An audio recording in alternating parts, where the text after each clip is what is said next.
watching us live from Parada Tabawenyo 2026. And we are now witnessing the Matina Central Elementary School Drum and Lyre Corps. Tignan mo naman, Reyna, yung mga bata nagmamature eh. Pero ang mata nila na kay Bibi Sara.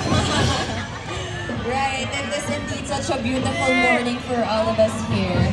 And of course, once again, sa atong mga Tabawenyos na anabi karon sa ilang mga panimalay at yun mo diri sa San Pedro Square and witness this grand celebration of talent and the resilience of Tabawenyos.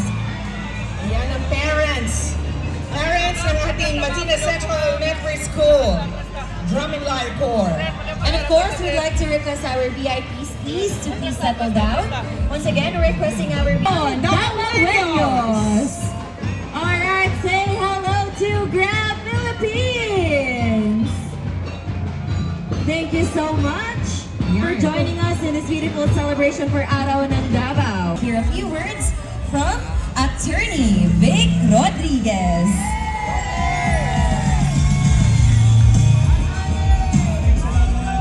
And barangay officials at higit sa lahat, sa inyong lahat mga Tabawenyo, magandang araw at ang aking taus-pusong pagbati at pakikiisa sa ating ginagawang selebrasyon ng Araw ng Davao. Higit pong makasaysayan ang pagdiriwang ngayon ng Araw ng Davao sapagkat nataon na pagdiriwang din ng 81st birthday ni Tatay Digong. And I was also told that in keeping with the times, ngayon lang din ho, nag-celebrate kayo dito sa Araw ng Davao nang walang float, walang motorized o anumang vehicle sapagkat higit na tumataas ang presyo ng produktong petrolyo. Magkaganoon pa man, maging simple, payak ang ating pagdiriwang.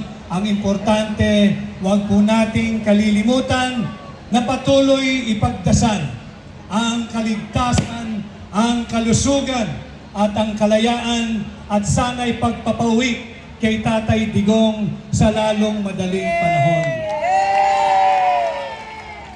At alam ko rin naman na hindi matitinag ang prinsipyo ng mga Tabawenyo, ng mga Mindanawan.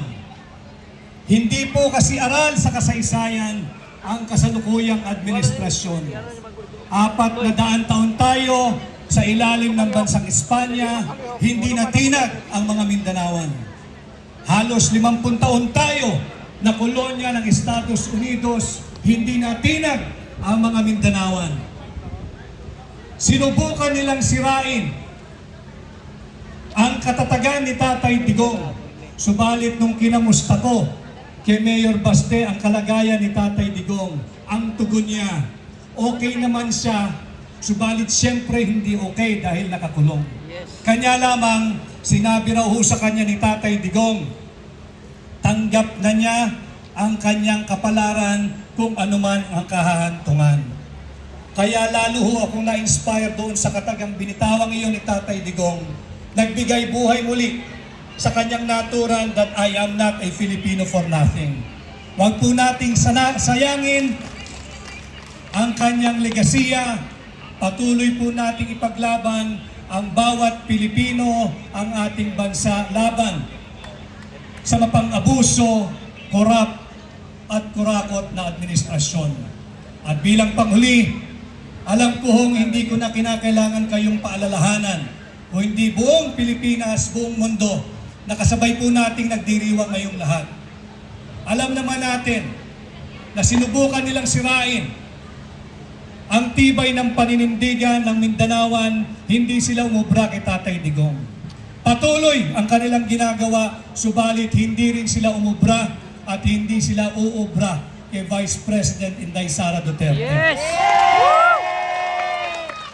Subalit, higit pa pong humihigpit ang laban, alam kong hindi kayo bibitaw at walang bibitiw, patuloy po nating tulungan, protektahan at suportahan si Vice President Inday Sara Duterte sa mga darating pang araw na harapin nating pagsubok. Yes!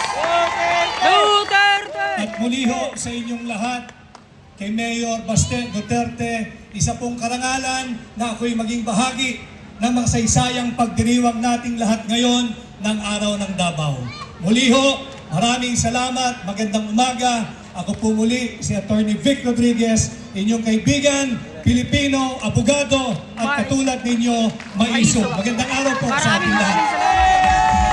Into a solution-driven contact center, delivering world-class sales, marketing, customer support, and AI-powered BPO services for global clients. Proudly Filipino, globally trusted, proud to be 611 Global Services and Solutions. Up next, say hello to Converge ICT Solutions Incorporated. Leading the way, Converge delegates move with purpose. Swift, seamless, and connected. Their presence mirrors the strength of fiber. Reliable in every step, vibrant in every color, and united in direction.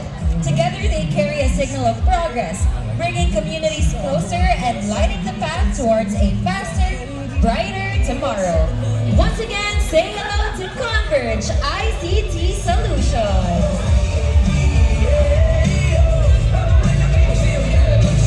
Maayong bunta from Converge! We are live via the official Facebook page of City Government of Davao. We would like to request you guys to please come here at San Pedro Square and witness the grand celebration of 89th Araw ng Davao. Ma'am Gay! Ma'am Gay! Alright! And of course, once again, we are joined by our very own Vice President Inday Sara Duterte, who has also served as our former mayor here in Davao City. And of course, with that, we will be joined by our very own Nandiyan si Senator? Mayor Sebastian Baste Duterte. Si Senator Bongo mga kabayan, nandito rin mga kabayan ha. Shoutout kay Senator Bongo, Para sa Mr. ating mga Malasakit, Davaoenos, ang bisyo ay dapat magserbisyo. mga activities na gi-prepare para kaninyong tanan. Yes, we have Concerto Davao, right here tonight here at the San Pedro Square. Come and join us because the Yan ang meron local government of Davao City prepared so many artists for everyone to celebrate the 89th Araw ng Davao. Alright! Once again, we would like to request everyone to please settle down. Once again, requesting all of our VIPs and our audiences there to please settle down. Mayor, maayong pag-abot ug daghan kaayong salamat sa pag-uban kanamo sa pag-celebrar sa atong Araw ng Davao. And now, ladies and gentlemen, let us take a short break from the beautiful festivities and contingents that we have right here at San Pedro Square. At this juncture, we would like to request your attention as we hear a message from someone who has joined us in celebrating our 89th Araw ng Davao. Ladies and gentlemen, help me welcome Congressman Kiko Barzaga.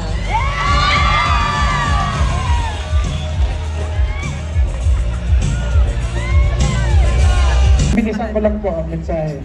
Kami po sa Duterte Youth Party List ay lubos na nagpapasalamat kay Vice President Sara Duterte, kay Mayor Baste Duterte, kung Pulong, kung Omar Duterte, kung Harold Duterte, kung Sidungab, at syempre kay Pangulong Rodrigo Duterte na nagsa-celebrate ng kanyang birthday ngayong araw na ito. Masabi ko sa inyo, sa Kongreso, noong isang taon, hinarap si Pangulong Rodrigo Duterte sa Quadcom at isa lang kongresista ang nagtanggol kay Pangulong Rodrigo Duterte, ang inyong Duterte Youth Party List. Ang speaker noon, Martin Romualdez, ang presidente, Bongbong Marcos, ay aming ninong. Kung gusto namin ng maleta, kung gusto namin ng pera, kung gusto namin ng kahit ano, madaling lumapit. Pero hindi kami lumapit, hindi kami tumanggap kahit piso. At nung nandun si Rodrigo Duterte sa harap ng Kongreso, buong araw, at wala kahit isang kongresista na nagtatanggol, nandun kami, ipinagtanggol namin ang ama ng sambayan ng Pilipino, Rodrigo Duterte. At nung gabing yun, lumapit ang Pangulong Rodrigo Duterte. Sabi niya, Ronald, thank you for your loyalty. Masabi ko sa inyo, yung binanggit ni Pangulong Duterte na yon ay mas mahalaga kesa sa kahit anong pera, kesa sa kahit anong posisyon. Ama ng sambayan ng Pilipino na lumapit sa iyo, nagpasalamat, yun ay higit-higit na sa kailangan namin sa Duterte Youth Party List. At dahil doon, kahit anong mangyari, kahit anong nangyari ng isang taon, nanalo ang inyong Duterte Youth Party List, number 1 sa buong mundo, number 1 sa local absentee ng mga pulis at sundalo, hindi pinaupo ng COMELEC, dinisqualify. Pero nandito kami ngayon, naninindigan para kay Vice President Sara Duterte dahil alam namin, pag-upo ng ating Pangulong Sara Duterte, babalik ang hustisya sa ating bansa, mababawi lahat ng ninakaw sa sambayan ng Pilipino at lahat ito ay magpapatuloy sa tunay na pagbabago na nilagay ni Rodrigo Duterte sa sambayan ng Pilipino. Muli po, maraming salamat po at happy birthday po kay Pangulong Rodrigo Duterte. Thank you very much to Sir Ronald Cardema from the Duterte Youth Party List.